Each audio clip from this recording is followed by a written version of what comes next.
Yo, what's going on, guys? Welcome back to another episode of the 157 Show. I about messed up there. This episode, we're going to be talking about what we want to see on game day. Five things we want to see on game day. Five things that we want to see on game day. I'm it's excited. this Saturday. I'm excited. Yeah, it's, at the time of recording, it's just 2 days away. So, actually, we're kind of getting... in 2 days, Alabama will be playing at this time. And then in Auburn will be getting ready to kick off. It's gonna be it's gonna be a good weekend. Yeah, so I'm ready for it. I'm excited. So. No, like I said, we're gonna start out 5 things what we want to see on game day.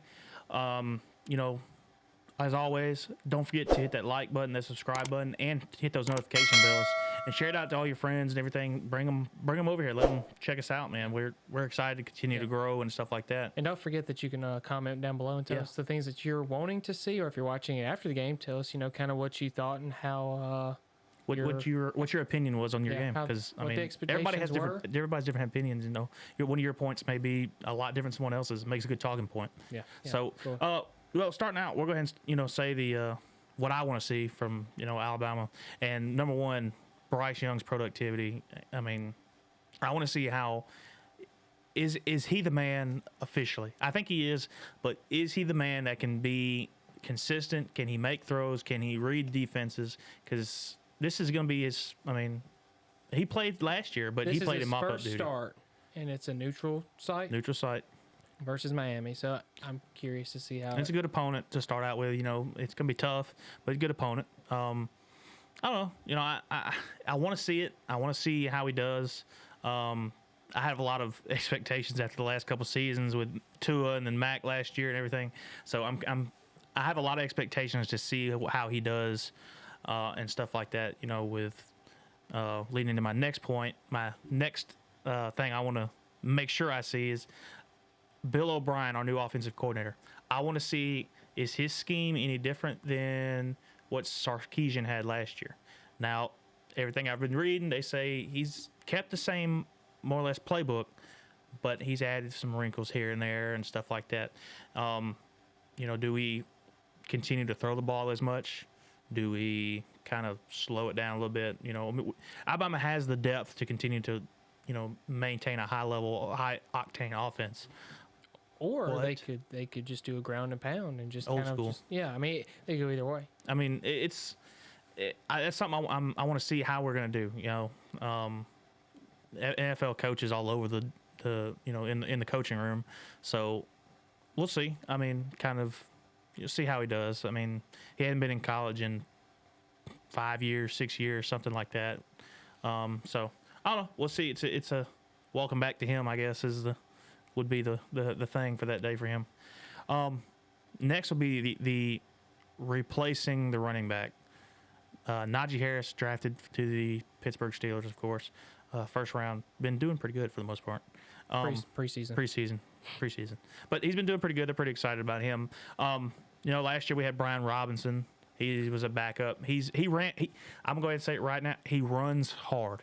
He runs super hard, super tough. But I don't think he has the same agility as what Najee was having last year. He was just such a workhorse. Yeah. Harris was just such a workhorse. And you can't take him out again. He was such a focal point of the offense, especially after the injury to the wide receiver. Devontae? Yeah, in the championship game, Yeah, he just stepped up, and it was his show after that, you know what I mean? But that's how can you replace him and have a consistent season? It's going to be, we'll see how that guy, how the next guy, does. Brian Robinson, again, he played this past season some as a relief for Najee, but Najee was the main star. So how's Brian going to do stepping up into this role? And also last year in mop-up duty, you saw some of the younger guys, Trey Sanders, former 5-star guy who, ironically enough, he said he was going to win the Heisman in his freshman year, and he hasn't even played, I don't even think he's played it down yet in college football. He's going into his junior season. He got hurt. Okay, I was say, well, that's... He tore his ACL, I think, the first season, and then last season got into a car wreck in the middle of the season. Let's let this guy avoid predicting the future. We're not going to do that. All right, so number 4. Going on, who is going to be the wide receiver that steps up alongside Mechie? Mechie is, he was a representative at SEC Media Day. Yeah. So he was a good receiver. My favorite play of all, him in general is the hockey check that he did against the Florida guy when he had the fumble. I think that was the greatest play in the world I've ever seen by a wide receiver. He straight up checked him. I think that was pretty good. But I want to see who's going to be the next guy after him. Who's going to be the when he needs to come out, who's going to be that guy? And there's a Slade Bolden, he was in there some last year. He played, but to me, I wasn't that impressed with him. But there's some other guys in there that I think can make some production and make a contribution to the team. So I think that's who's going to be that guy is the next one. And then we lost a lot of guys on the offensive line. We lost 3 guys that won some awards at the end of the season. How are we going to do replacing these guys? I mean, offensive line is key. You got to pass block, you got to run block. Yeah, in the trenches is going to be what matters the most. So yeah, I'm interested to see how this first season goes against a solid opponent. See how this offensive line holds up. They've had some injuries in the spring, so we'll see how it goes. I mean, I think these are the top 5 things that people need to be looking out for Alabama if you're going to watch the game. Which I hope a lot of you are, but. So it's interesting that you went that approach, saying that it's just the 5 things that they need to be watching out for, whereas I went the approach of 5 things that I wanted to see and see how Auburn was going to play and adjust or perform on Saturday. All right. So it's interesting that we have the 2 different approaches with that. So first off, I'm going to start very simple. I want a solid win. Okay. For the Auburn football team. I want to start the horse and air, coming in, balls to the walls, just going at it. And I think the over-under is 55. I think that's going to exceed 55, most of which is going to be Auburn. He's not Vegas, guys. Just letting you know. Yeah, he has his. Don't listen to him all the time. He's throwing his opinion out there. Yeah, Let's just let that be known. That's a homer opinion, but I'm just saying that I've looked at the over/under. I want it to be a confident win. I want Harsin to go in and with Mike Bobo and just decimate Akron. Okay. I mean, I want it to be a solid. Good win. Confident win that builds the confidence up. So don't need a close game. You need it to be a blowout. We need a blowout. Otherwise, people will be calling for him to get fired. I'm not ready. I'm not ready for that. Okay. So the next thing, I kind of want to see how the offensive line is going to do. So last year, between injuries with Brandon Council, who played for Akron for 3 years, if I'm not mistaken. Yeah. So he played for Akron, then moved over to Auburn, and then he got injured last year with an ACL. So I'm kind of curious to see how the O-line does. So I think you're going to have to build that. I want to say fluidity. I'm not exactly. They got to gel together. Yeah, you got to build that chemistry. So you're going to have to see how the offensive line does, and that's going to kind of lead to my next point with Bo Nix. I hope that. So I'm a point 3, all kind of placed together. Well, the second, third one mainly, but the third point is going to be Bo Nix. I want him to be able to take a step back, seat himself, analyze the field, go through his reads, and make a play. Not be rushed. And that kind of goes back to the offensive line. I think that's where a lot of the Bo Nix haters come into play. Yeah. He doesn't have the time. He doesn't have the time to make the reads. And as a younger player for his first 2 years, he was always on the run. So I'm hoping that Bobo came in. They've made adjustments on the O-line. They brought in players. Brandon Council is not hurt anymore, and hopefully stays healthy. So I think that may be one thing I want to watch out for is the O-line and how it affects Bo Nix. To be fair, I mean, you'll be able to see it, but at the same time, I think going against Akron, that's going to be a. I don't expect Bo Nix or Tank Bigsby to be in after the first quarter, maybe midway through the second quarter. I don't want them in long. I want TJ Finley to come in there. I want to see Sean Shivers come in. I want to see them play. I don't want Tank Bigsby being in there running the ball 30 risk times. Injury. Yeah, there's no point versus Akron. Yeah. So Bo Nix, I want to see him just step up and play ball, and then I hope to see TJ Finley and see how he does as well. So that's the points 2 and 3 kind of combined together there. Fourth, I want to see how JG Pegues does. Who is that? All right, so it was the tight end, 6'3". Oh, the big guy. Okay, he was always in the Wildcat, right? Yes, so he was always in the Wildcat, running the ball as the halfback there. And it's like, it makes sense. He's a big boy, and he can move, but offseason, they switched him. He's the defensive tackle, if I'm not mistaken. Oh, it's a whole new world for him. But I say, he's learning a new defense, and you got Tony Farrell that came in this year, so he's not going to get the start. He's going to be second or third on the depth chart. But I want to see him get in there and just see what happens.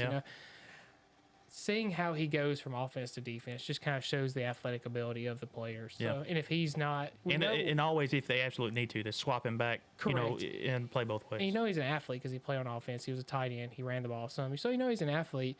So if he's not starting on defense, despite learning a new scheme, he at least is, like we talked about in the SEC media days, he's breeding that competition. Right. So Tony Farrell's got to perform better than him, and he's just got to produce. Yeah. So I'm just curious to see how he does, Okay. if he even gets any playing time. I thought it was always wild seeing him go out for passes and stuff like that. I was like, dude, that is a big old boy to be running down the field. Yeah.